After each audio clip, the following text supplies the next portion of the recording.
অনেকদিন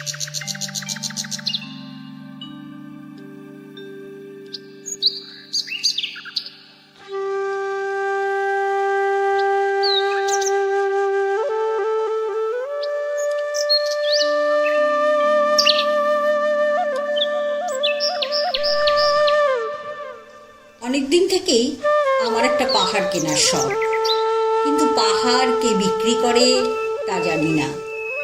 যদি তার দেখা পেতাম, দামের জন্য আটকাতো না। আমার নিজস্ব একটা নদী আছে, সেটা দিয়ে দিতাম পাহাড়টার বদলে। কে না জানে পাহাড়ের চেয়ে নদীর দামই বেশি। পাহাড় স্থাণু, নদী বহমান। তবু আমি নদীর বদলে পাহাড়টাই কিনতাম, কারণ আমি ঠকতে চাই। নদীটা অবশ্য কিনেছিলাম একটা দ্বীপের বদলে।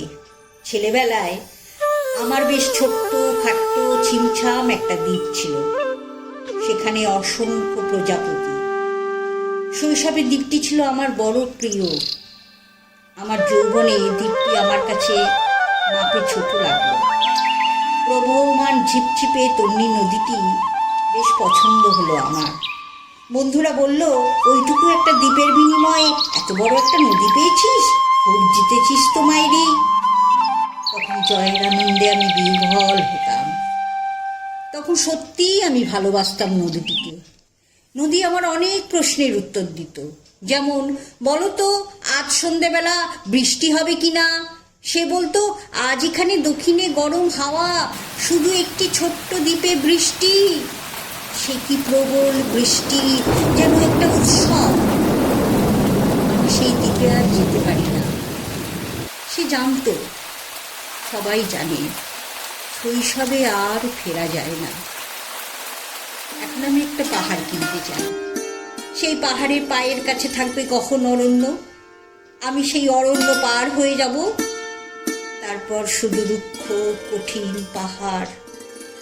একেবারে চূড়ায় মাথার খুব কাছে আকাশ, নিচে বিপুলা পৃথিবী, চরাচরে তীব্র নির্জনতা।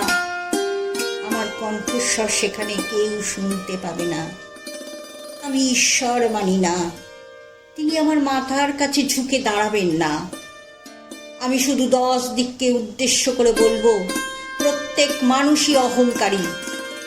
এখানে আমি একা, এখানে আমার কোনো অহংকার নেই।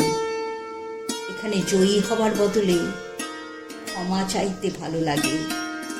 হে 10 দিক, আমি কোনো দোষ করিনি, আমাকে ক্ষমা করো।